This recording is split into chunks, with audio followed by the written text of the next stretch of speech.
So, welcome aboard, Joe.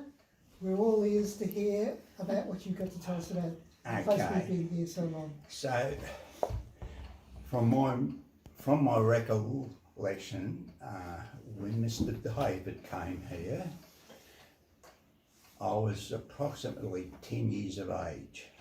Oh.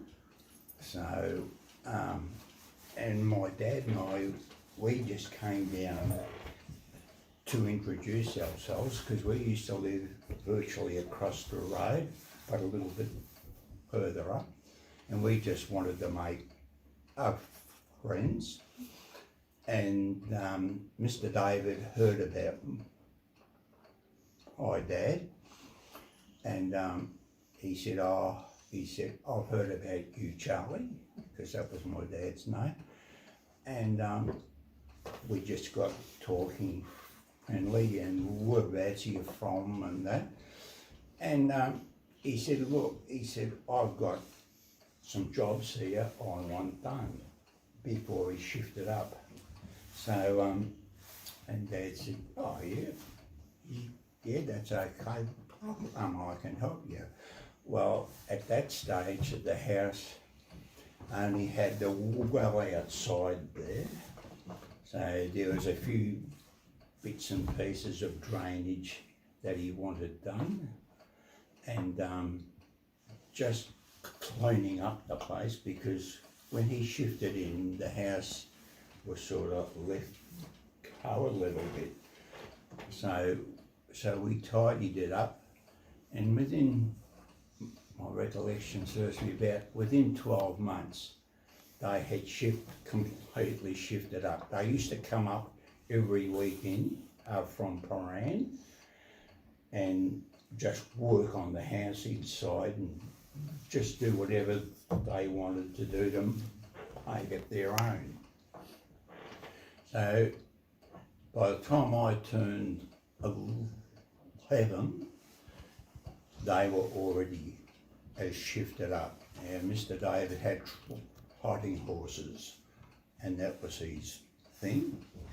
Down the back here, they built a big garage with stables on each side, and that's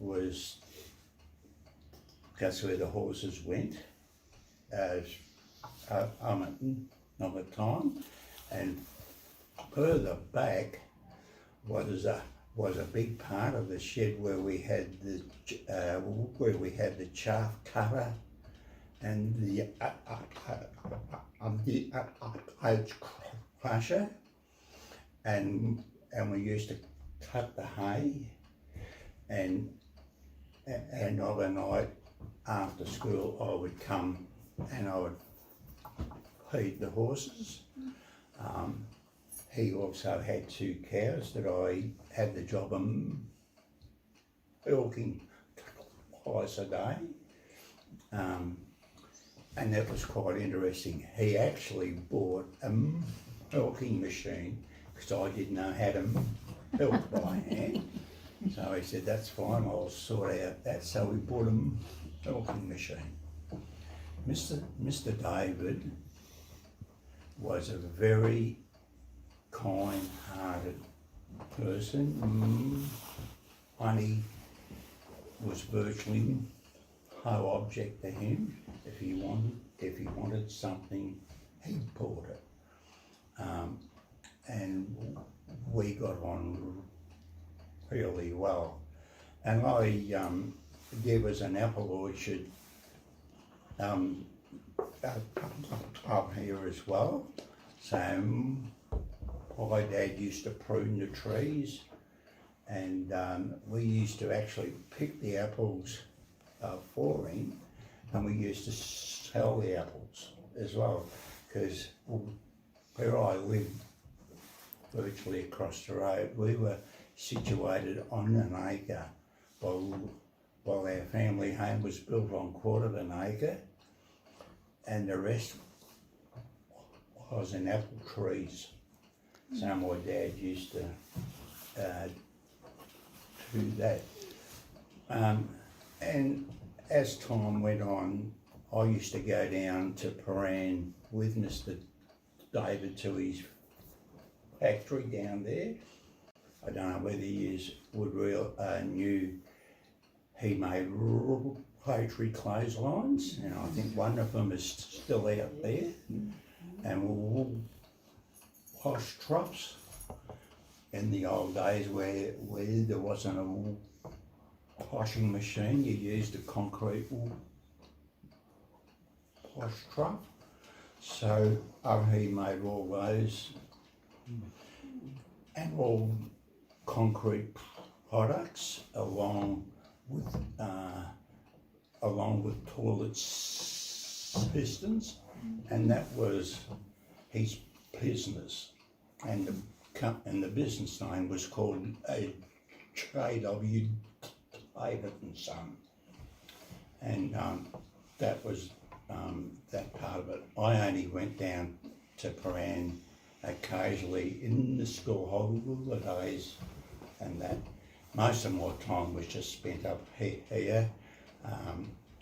Of a night time, they had a Rayburn combustion stove, and over in the shed, just across over there, he used to buy his coke in a big truckload.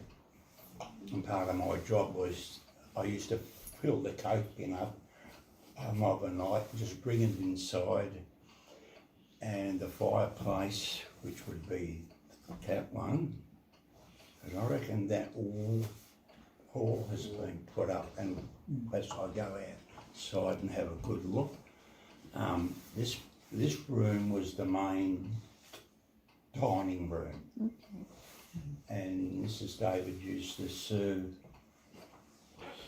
serve meals through a little window, because the kitchen was straight out there. It was just here. Yeah. That's what shows the wall here. All right. Yes, this wall's been taken down. Well, that makes this room a bit small from what I recalled there. Maybe it was on this side, Yes. but I thought for some reason it was in line this overhead thing here, and I think that was where the wall was that separated the kitchen from the. Yeah.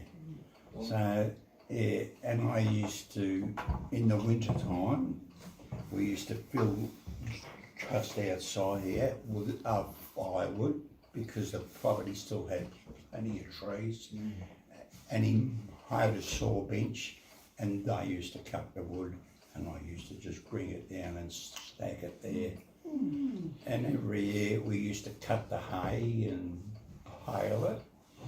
He was very friendly with Ron McDonald, who was the farmer across the road.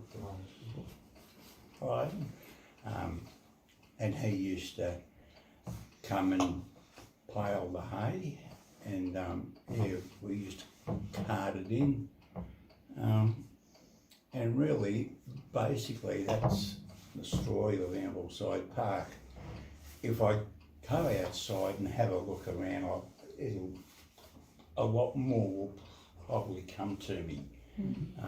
Yeah, but Joe, what number house was yours across the road? not quite across the road. It's about 2 houses up. Your granddad, the 2 houses across the road were 2 vacant blocks. Yeah. They were owned by a guy by the name of Mr. Chick, who lived on the corner. Oh. And he had 2 great big Alsatian dogs. And your granddad bought the blocks and built 2 houses out of steam pipe. The framework was done out of steam pipe. That's number 2. Yeah. Number 4, is it? Yeah. So, and then, yeah. That's right. And then also he built a little cottage just Yes, I down remember there, the and I cottage. noticed that's completely gone. Yeah. That was the caretaker's place. Mrs. David had the housekeeper, and she come up and did the housework. And Was that all the time, or only in their older years?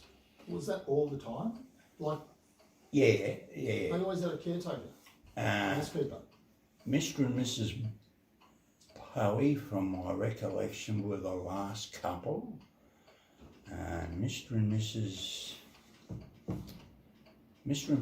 Kelly was before them. So they lived there and took after this place? Yeah, Oh, yeah, yeah. Mrs.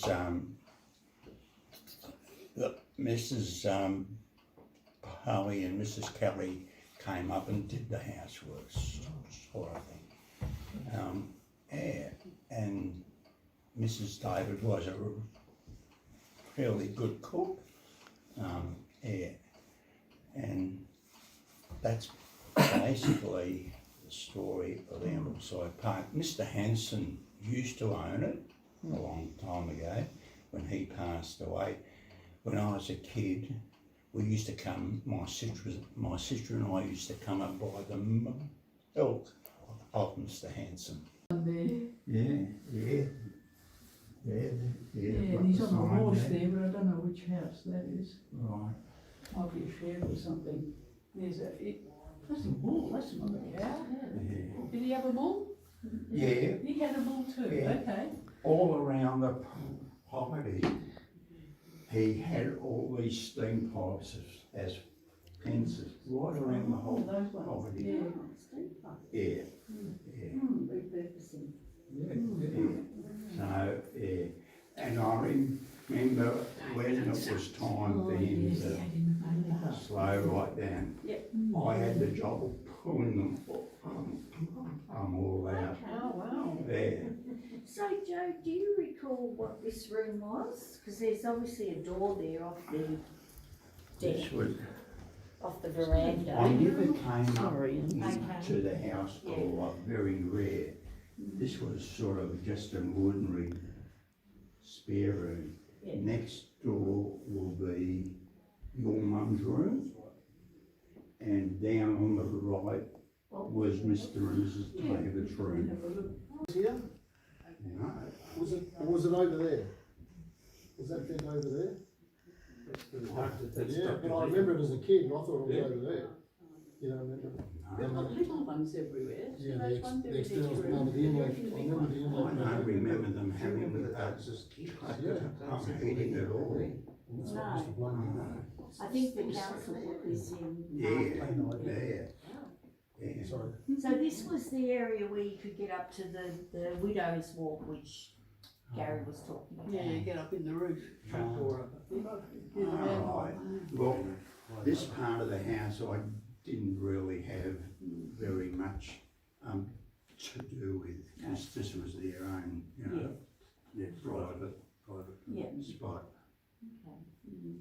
Well, the two front rooms are done up sort of in the way that they would have been years ago, but the two closest rooms are sort of special exhibits. So we haven't mucked up the place too much.